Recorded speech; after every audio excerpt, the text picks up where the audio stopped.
Unless you've been extremely lucky, we've all experienced those annoying neighbours who seemingly exist just to make your life hell. The ones who blast out loud music at daft hours, the ones who scream and shout at each other, the ones who dump stuff in your garden, or those idiots who think nothing of revving up their lawnmower at 7 o'clock on a Sunday morning. But those neighbours are nothing when compared to some of the grim figures seen across the horror genre, from serial killers to Satanists and plenty of other sinister shenanigans. So with that in mind, I'm Andrew from What Culture Horror, and here are the 10 worst neighbours in horror movies. Number 10, The Castavets, Rosemary's Baby. Where do you even start with the Castavets? Nosy, imposing, and worst of all, they're trying to get poor Rosemary Woodhouse pregnant with the son of Satan. Of course, the Bramford building has a long storied history of witchcraft and murder, with Rosemary immediately getting bad vibes from the place and from the meddlesome Castavets, despite her husband Guy hitting it off with the elderly couple. As the film plays out, we learn that the Castavets aren't just annoying, but that they're pure evil, seducing Guy into their satanic ways in exchange for his wife bearing the devil's child, all without Rosemary having any say in all of this, of course. Veteran character actors Ruth Gordon and Sidney Blackmer are pitch perfect as the occult worshipping couple, brilliantly capturing the fake superficial niceness of a duo secretly out to wreak havoc.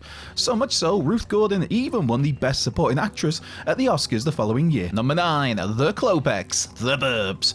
In this Joe Dante satirical comedy horror, the Klopeks are the new owners of 669 Mayfield Place. Looking strange, acting strange, are frequently loud, and are constantly creepy and mysterious. And when a series of increasingly bizarre moments have the neighbourhood suspecting the Klopeks are a group of serial killers who ritually sacrifice people in their basement, we're all reminded not to judge a book by its cover, with Tom Hanks' Ray Peterson eventually proclaiming that, after all of these suspicions, the Klopeks, they're just a normal family. Of course, only for it soon to be revealed that yes, the Klopeks are a crazed bunch of murderers, having killed, amongst others, their home's previous owners, and having been burning dead bodies in their basement furnace. Number 8, The Ferrins and the Halversons, The Purge. The Ferrins and the Halversons appear to be perfectly nice. That is, until that year's purge kicks in and their deep-seated hatred for the Sandin family comes to the fore. While it initially looks like the Sandins' neighbours have come to their rescue from crazy purges, the ugly true colours are revealed as these families simply wanted the honour of killing the Sandins themselves, being a culmination of years of resentment and disputes. Unfortunately, the job doesn't get done by the time the film ends, although that ending comes with the implication that they'll all be very much ready for war by the time next year's purge rolls around. Though, for whatever reason, the franchise has sadly never revisited these characters for a rematch. Number 7, Joyce, Room for Rent. Who doesn't love them a bit of Lynn Shay, right? With more credits than you can shake a stick at, Shay has been acting for 50 years by this point, and one movie that maybe flew a little under the radar for some is 2019's Room for Rent. Here, Lynn Shay plays a financially struggling widow who decides to rent out a couple of the rooms in her house. Unfortunately, Shay's Joyce becomes obsessed with Bob, a charming, handsome fella who stays with her for a bit, to the point that Joyce does everything she can to impress Bob, which takes a dark turn into spiking his food and sexually assaulting him, before Bob is bludgeoned to death with a frying pan by the end of the movie. As for Joyce's neighbour, poor Gladys is suffocated to death by a pillow for daring to disclose certain details of Joyce's murky past. Number 6, Wayne Mackey, Summer of 84. No, not a long-awaited follow-up to Bryan Adams' Summer of 69. Summer of 84 centres on an Oregon town where several teenage boys have gone missing.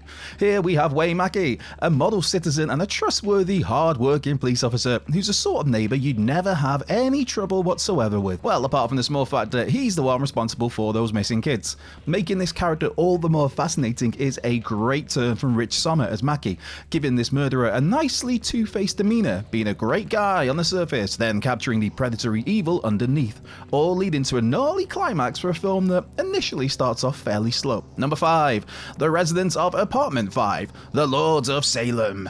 To be fair, pretty much all the characters of Rob Zombie's movies would make for awful neighbours, but the ones who we actually see being awful neighbours are the residents of Apartment 5 in The Lords of Salem. Not just do these neighbours play loud music late at night, which is a massive no-no for anyone who's ever lived in an apartment building, but they also have a penchant for causing ritual suicide. Quite the task. Despite Apartment 5 initially appearing empty, it's actually inhabited by satanic witches and a monstrous demon out to impregnate Sherry Moon Zombie's Heidi. And yes, in typical Rob Zombie fashion, the film is loud and grisly, playing a little like a less subtle Rosemary's Baby. Number 4. Jerry Dandridge, Fright Night. In Fright Night, Chris Sarandon's Jerry Dandridge is one suave son of a gun, but he's of course also a vampire. Moving in next to young Charlie Brewster, Jerry quickly arouses suspicion from his neighbour, although that's because Charlie suspects him of being a serial killer rather than a bloodsucker. Or the same thing, I guess. For Jerry, his MO is to drift from town to town, seducing and slaying his prey before moving on. So he takes umbrage with Charlie constantly spying on him and getting in the way of all the, murder stuff. And that's what Jerry does, for he doesn't even allow his victims to turn into vampires, instead usually choosing to decapitate them so that they don't have to live the vampiric lifestyle. Well, that's Jerry's excuse anyway, with him likely just not wanting any competition for his food supply. On the bright side though, this is the sort of neighbour you at least won't hear a peep from during the day. Number 3. Adrian, Deadly End. Also known as Neighborhood Watch, this 2005 picture finds a young couple moving into a nice new home in a nice normal neighborhood. But as the tagline says, you can choose your neighborhood, but you cannot choose your neighbors. For Bob and Wendy, one of their neighbours happens to be Adrian, a properly creepy fella who enjoys self-mutilation, has an interest in poisons, which is always worrying, and is just quite simply insane, as highlighted by one particularly bizarre, brutal masturbation scene. Yes, that is a sentence I did not expect to be saying today. Deadly End isn't an easy watch, with some grimly graphic moments and an intense, unrelenting sound that dominates all of the eerie action. Even the trailer alone is a tough watch, let alone the full film. Safe to say, Adrian is the very embodiment of the neighbour from hell. Number 2. Peter and Paul, Funny Games. Whether it's the 1997 original or the 2007 remake, Peter and Paul of Michael Hanek's Funny Games are the worst sort of neighbours. If they even are neighbours, they're just popping by, pretending to be neighbours. If you hear these two rascals asking for some eggs, immediately shut your door and make an excuse to get out of Dodge ASAP. In Peter and Paul, we have a couple of psychos who enjoy torturing people, well, just because. As shown by legs being smashed by golf clubs, children shockingly killed in front of their parents, and just a constant sense of grim dread. Even worse, if you do manage to get the better of Peter and Paul, as seen when Peter is fatally shot, they'll break the fourth wall and literally rewind the movie, once again stacking the odds firmly in their favour. Number 1. The Robesons, The People Under the Stairs.